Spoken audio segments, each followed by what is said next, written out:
and Abu Bakr was raising, Pamela should be able to answer. And we have Honorable Lydia Wanyoto. I said before she arrived that she was home.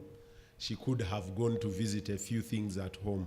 One of the judges. Welcome, Lydia. Ladies and gentlemen, I want to change one or two of the ground rules. Because we allowed the panelists at the table to put a point of information or a point of order after 3 minutes, and for the last 3 people at the table, they've been unable. I want to move that privilege to the audience. Emmanuel, you're my guinea pig, unfortunately. Please go right ahead. Article 1 of the Please do Constitution your of the timings. Republic of Uganda says, subsection 1, power belongs to the people. And section 4, that people shall express their will and consent on who to govern them and how to govern them. Atibune Emmanuel is my name, Chamberlain University. The topic is pluralism and political parties. I have the surgical proceedings for this particular topic. One, I'm going to look at the key terms. One of it is pluralism. I will not go further to define it the way my friends have done it, because you have heard it from them. In simple terms, pluralism simply refers to acceptance of diversity of political parties. That is, operationalization of different parties that would understand and accept and negotiate for the common good of the public they are leading. The next thing to do is political parties. According to Ryan V., an American social scientist, political party refers to a group of people who share the same ideas about where the country should be governed, and they together can introduce new laws and alter the old ones. Therefore, many friends who have spoken have given out the background of the political history in Uganda. But I'm saying, when we look at pluralism in diversity, we are saying that one of the arguments came in from an American man called James Madison in the federal papers that he presented to the Federal House of the Republic, the United States. He says that functionalism would lead to infighting in the new American Republic, and used the paper to question how best to avoid functionalism. His answer to that question was pluralism. Why? Because pluralism will lead to the realization of the common good for all members of the society. How will this one be done? Through negotiations among the different parties. Therefore, vibrant political parties and pluralism are essential for common good of the people. When you look at the state of multipartyism in Uganda, my dear friends, when you look at multi-party dispensation in Uganda is just 8 years old. But Uganda experience with the multi-party politics that way back certainly before and after independence. As friends had put it, we have very many political parties which were formed. I will not go to all of them. One of the vibrant political parties which was formed in 1952 was Uganda National Congress, formed by I.K. Emmanuel, Musazi. you have a point of information from Mbarara University of Science and Technology. I would accept, but allow me inform him about the background of this, because he may ask a question out of the context, because I need to give him a background. Thanks very much. My point of information stems from the very first statement you uttered out. You are really going to misguide the public. You said Chapter 1, Article 1 of the Ugandan Constitution states that all power belongs to the people. That's not correct. All power belongs to the people who shall exercise their sovereignty in accordance with the Constitution. If people hear that all power belongs to us, they may come up and riot because all power belongs to them. But they must restrict it according to the constitution. Thank you. Should be very observant. of the Thank you constitution. very much. And I think you didn't get it well. I made two statements. Power belongs to the people. Section 4 says it is the people who are who exercise their rights to choose their leaders, how they can govern them, and how they want to be governed. So I think you didn't pick it well. I was at the verge of saying, when you look at the state of political system in Uganda, we are saying that we have very many political parties in Uganda, but we have a serious problem that is affecting our political parties in Uganda. What am I saying here? When you look at political pluralism in Uganda today, we are saying our problem started way back in 1964 when there's a military mutiny in East Africa. You remember Tanzania and Kenya, they just eliminated the participation of the military in the common, in the public participation. But Uganda opted that the army must be involved in the active politics. Mr. Atibuni, Therefore, we'll take another 3 informations for you, and then you respond to them in a bunch. Islamic University of Uganda, All Saints University Lango, and Kampala University, in that order. Mr. Speaker, current, I would like to ask you that in Uganda, you are like saying that we no longer have pluralism and multipartism as existing. So what do you think we should do to ensure that we have that pluralism and multipartism? Thank you very much. Finally. Thank you very much. My name is Okoth Gerald from Kampala University. Mr. Speaker, Emmanuel, I have 3 submissions for you. The first 2 submissions. Two. The first one, you're telling me that pluralism is a sense of common good. How sure are you that everyone in this country is happy with pluralism? How sure are you? Explain for me that. Then the second one is that you're telling me that Uganda opted for a military rule. Which constitution or where are you citing these facts that Uganda opted for a military rule? Thank you very much. Thank you. Emmanuel. to begin with the last, I didn't say Uganda opted for military rule, but I said Uganda. And Emmanuel, you have a minute and 20 seconds to Uganda wrap all of them. accepted the military to be participating in the what politics of the Republic of Uganda. For example, I said Tanzania and Kenya eliminated the participation of the army in the common politics. They became non-partisan. And yet, when you look at the Constitution of the Republic of Uganda, Article 208, the army is non-partisan. And today we have the army sitting in the parliament. And yet Uganda is multi-party democracy. Where does these armies sit if they are non-partisan? Don't we have a problem in multipartism in Uganda?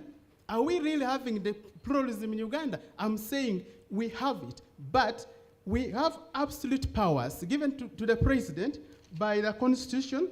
That is Article 99. So it is this part of the constitution that is confusing the Uganda's governance. What am I saying here? There is a need for these powers to be reduced through the parliament so that the president does not have all these powers that will confuse the legislation. A few questions that haven't been answered up to now, and possibly the audience will be able to answer these at their moment. Are the political parties in themselves in this country pluralist? When you look at the political parties, do they exude the pluralism that you desire in ideology, in character, in ethnic collection, in religious collection, in ability to accommodate each other? Are those individual political parties not monotheisms of some form? And the other one that I'm very keen on hearing from the audience, who funds our political parties? Individuals, Ewan Chiza Besigye, Ewan Yoweri Museveni, the groups like you and I, do we buy the political party cards? Do we contribute at a certain point of the year? Or does Emmanuel Tumusime Mutebile drop the money on the road and we pick it by default? You don't have to answer those questions. Those are ponderings of an old man that the audience will possibly respond to. Thanks for the pondering. Our dear judges, the guests around, audience, and my fellow panelists, good afternoon. My name is Owino Innocent from Uganda Christian University. One great man, Hugo Chavez, said that there is nothing as powerful as an idea whose time has come. Pluralism and party politics in Uganda. This is the time. This is the time, and I hope we share the same ideas. If you don't share them, during supper, we shall share them. To begin with, pluralism. What is pluralism? Those are the questions we should ask ourselves. Pluralism simply means acknowledging diversity among ourselves, acknowledging different point of views among ourselves, acknowledging different ideologies among ourselves. And political parties should be formed along these lines. The main aim of a political party is to capture power. That is the main role. That is why political parties are formed. They existed before independence, after independence. We see them today. But what was the behavior? Before independence, they were formed to fight the common enemy, the colonialists. Now, after the colonialists have gone, they left for them the floor. They started criticizing each other. They did not accept criticism. And therefore, we find these factions of political parties based on tribes, religion, cultural beliefs. The Kawaka Yekas, UPCs, what were their ideologies before and after an independence? Were they practicing the true meaning of pluralism? Were they? And they led to the turmoil of this country. The only man with a visionary decided to go to the bush. And when he came out victorious, this is what he did. He did away with political parties and formed, still up to now, I call it interim government, system of governance, abolition of political parties, and we were ushered into the movement system where political party activities were restricted. However, they tended to practice what they call democracy on individual merit. Now, when you try to practice democracy and you leave out pluralism, then when time comes for you to be criticized, you start calling them rebels because they do not subscribe to that ideology. They are limited, they are restricted. And this is what we saw in 2001 when BCG came out to oppose the current government and its actions. And that is when the idea of pluralism and multi-party politics were formed. Come 2005, we went to the ballot through a referendum, same power commission, and we voted the system of governments we want in Uganda, and that is when the idea was born. So Mr. what happened today? Innocent, we have a point of information from Gulu University. I quoted you saying that the main role of the political parties is to capture power. Then my question is, do you still see or accredit the functionality of political pluralism in Uganda given the current status quo that we see in the country? The problem with Uganda is not, the problem is not having a president with a lot of powers, because being a president in the first place, you must preside. If you cannot preside, that is influence, administer, then you're not a president in the real sense of the word, you're actually ceremonial. So to be a president, you must preside. That means that the problem is not the president, but the problem is having morally lacking leaders. That is all. That's what I want to say. We had Ndeje right behind you. Thank you. Today we have one presidential personality that we know of. Yesterday we had 8 of them, and he just called us to a point that said pluralism, this is the time. And how exactly did you justify the 8 that did not do it yesterday? I beg your pardon? I didn't hear that. Pluralism, this is the time, so you said. And I'm asking, how about the 8 presidential personalities that we've had before? Why not yesterday? Thank you. Yes, Innocent. Like my colleague began, let me begin with the last. Now, the presidents we've had, sincerely, we have never seen a peaceful transition. Most of them have been toppled. Some of them were fired while they are abroad. So we have never seen the true meaning of pluralism and political party democracy. And this is the time we need to see the true meaning of this. So today, what do we see? Since the establishment of multi-party politics, you've been following the recent events. Manipulation of internal party democracy. Parties have been formed around individuals. Without that individual, the party is dead. Some parties have been formed along the pillars of corruption, military, security agencies to support them. If you remove those pillars, they collapse. The 4 MPs that are supposed to be expelled pending the hearing are victims of multi-party politics. Finally. Today, we also see the actions of parliament. What is the role of the parliament? To represent the views of the people. Parliament has been used to create a democratic anarchy. They have democratized anarchy. They have formed laws against the people, the wishes of the people, public and order management bill. So which way forward? First, as a citizen, you must know your rights. You must know your duties. Thank you. Thank you very much. And a round of applause to the panelists for this afternoon as we open up to you, ladies and gentlemen. The first person that will take my microphone will be willing to answer my question. If you are, then you will take the microphone. Are the political parties in this country democratic in themselves? Are they a manifestation of the democratic values we desire?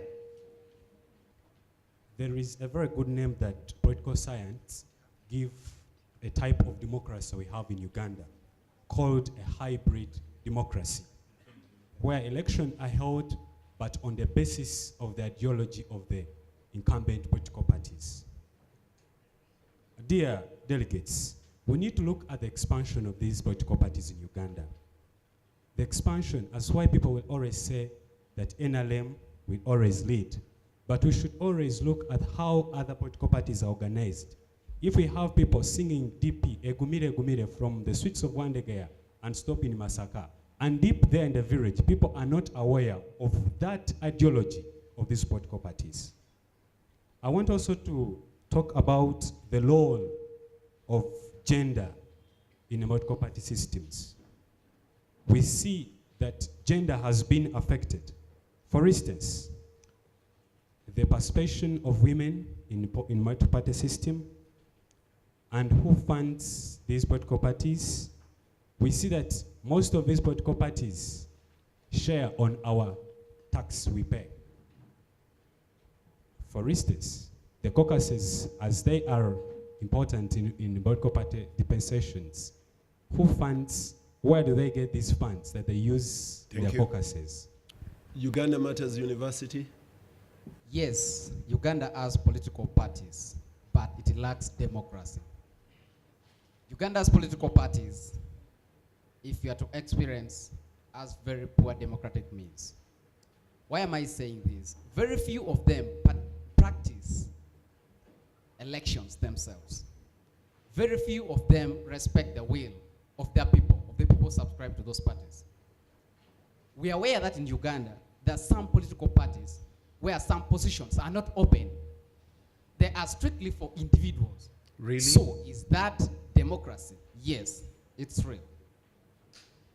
There are some political parties where a subscriber is not allowed to, to express all his political will. If I join, for example, my name is Okongo Mathias. If I join, for example, a political party as a mobilizer, there's a possibility that I might be restricted as a mobilizer, yet I also have presidential ambitions. I also see the capacity in me that I can be the next president of Uganda, but I'm always stamped down. I cannot come out to say, yes, I also need to compete and aid these political organizations such that I can go and contest for presidency of Uganda. That's why I say democracy is lacking in Uganda's political parties. Thank you very much. Ours is to disagree with Abaka and some of the people who said something concerning ideology. Though we believe Abaka should win the debate, we disagree with him on the term ideology. It is not a must. It is not a must that a party should have ideology, because ideology is something very big. We cannot say that every party should be different in ideology from the other. Otherwise, we are going to have confusion. We have seen certain parties which do not have any clear ideological difference, but have functioned against each other for a long time, like in the States. The Republicans and the Democrats, you can fail. It is hard for us to identify anything that differentiates them in ideology. Now, what is more important in a party On the contrary, if I may correct you, they distinctly stand with clear ideological backgrounds against each other. That is those particular two you ideological background may not tantamount to the ideological political policy you're going to use when you come to power. If I'm a communist by ideology, it does not mean that when I become the president of Uganda, I change the whole of Uganda into a communist Uganda. That's confusion. And communism is that level of ideology we are talking about. And we think what is more important, therefore, in a party is institutionalizing the party.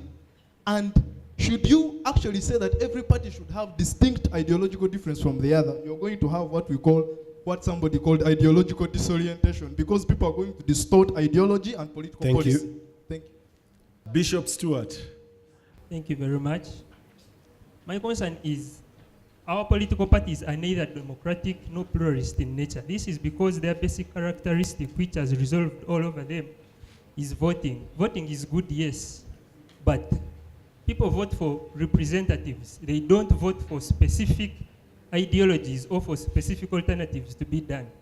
And secondly, a candidate may win, for example, in an election by 51%. But the actual number of the people that voted were actually 60% of the whole nation. And only 50 people, only 50% voted. So this is neither democratic in sense, and neither is it pluralist in sense. Thank you. Busoga. My name is Francis Alianda, third year student at Busoga University. I will respond to the first question where you asked whether political parties in Uganda, they reflect the democratic credentials that we look for. My answer is no, they don't. And I'm going to use a very current example. You look at what the problems which are bedeviling the ruling party currently, and the main reason as to why most of them were ganged up in Chankwanzi was to kill that internal democracy. Thank you. Thank you. Busitema. To me, democracy means rule of majority and two others. Yes, we'll start with Mr. Taremwa Godwin. In a minute, do you have anything to observe? If Uganda is to be democratically ruled, and if multi-party political dispensation is to be allowed, there should be amendment of our constitution, because it gives the president a lot of power. It's just like alpha and omega. There is also a need to have electoral I'm sorry, reforms. Mr. Taremwa, but if I may ask, yes, is there even a debate on whether or not we should have the multi-party system at all? Come again? Is there even a conscious debate anywhere that do we or don't we need the multi-party systems? It is not there, but if any political multi-party system is there, but it has got a lot of challenges. True. And that is why I'm here just giving solutions so that it can thrive smoothly. There is also a need to have freedom of speech. So